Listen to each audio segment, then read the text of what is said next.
তৃণমূলপন্থী প্রবীণ অধ্যাপক ওমপ্রকাশ মিশ্রকে ঘিরে ছাত্রছাত্রীদের উত্তাল বিক্ষোভে সারাদিন সরগরম ছিল যাদবপুর বিশ্ববিদ্যালয়। পরিস্থিতি ঠেকাতে যাদবপুর বিশ্ববিদ্যালয়ের অধ্যাপকের ঘরে ইতিহাসে প্রথমবার সাদা পোশাকের পুলিশ প্রবেশ করে। তবে মঙ্গলবার ওমপ্রকাশের সঙ্গে হওয়া ঘটনার তীব্র নিন্দা জানিয়েছেন রাজ্যের বিভিন্ন বিশ্ববিদ্যালয়ের বর্তমান এবং প্রাক্তন উপাচার্যরা। ওমপ্রকাশের পাশেই দাঁড়িয়েছেন উপাচার্যরা।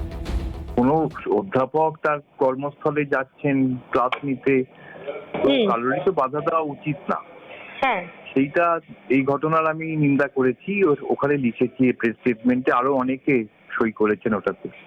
এবং যে পোস্টার গুলো দেওয়া হয়েছিল সেগুলো তো খুব নিন্দাজনক। এটা একদম সঠিক পদক্ষেপ, কারণ যে কোনো ছাত্র সংগঠন কোনো শিক্ষকের চলাফেরা গতিবিধির বাধা সৃষ্টি করতে পারেন না।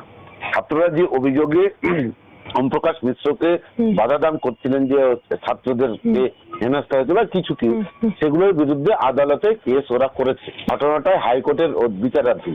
এই বিচারাধীন বিষয় নিয়ে ছাত্রছাত্রীরা আবার তার গতিবিধি নিয়ন্ত্রণ করা, এটাকে আমরাও নিন্দা করেছি।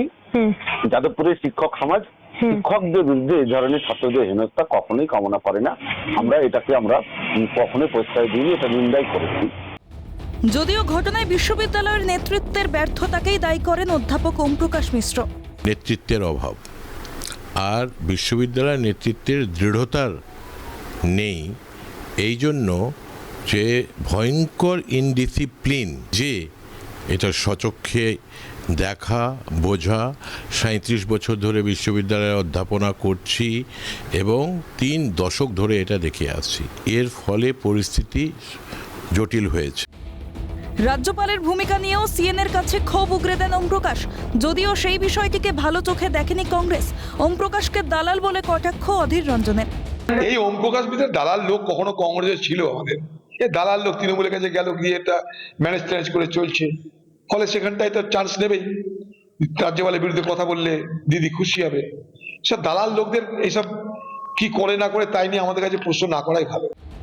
প্রসঙ্গত, যাদবপুর বিশ্ববিদ্যালয় এখনো শুধু ওমপ্রকাশকে নিয়ে নয়, চর্চা, অশান্তি, উত্তেজনা, ছাত্র সংসদ নির্বাচন থেকে শুরু করে ছাত্র সংগঠনের একাধিক দাবি নিয়েও সঙ্গে সম্প্রতি মাথাচাড়া দিয়েছে যাদবপুরের দেওয়ালে দেশ বিরোধী স্লোগানের ইস্যু, যে বিষয়টি ভাবাচ্ছে রাজ্যের বিরোধী দলকে। শ্রমিক ভট্টাচার্য থেকে শুভেন্দু অধিকারী রাজ্যের ভূমিকা নিয়ে সমালোচনা করেন এক্ষেত্রে।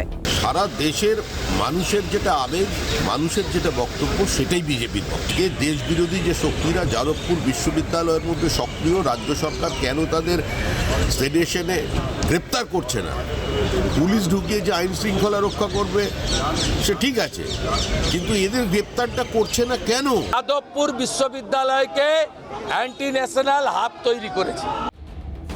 সব মিলিয়ে যাদবপুর বিশ্ববিদ্যালয় নিয়ে উত্তেজনা ছড়িয়েছে রাজনৈতিক মহলে।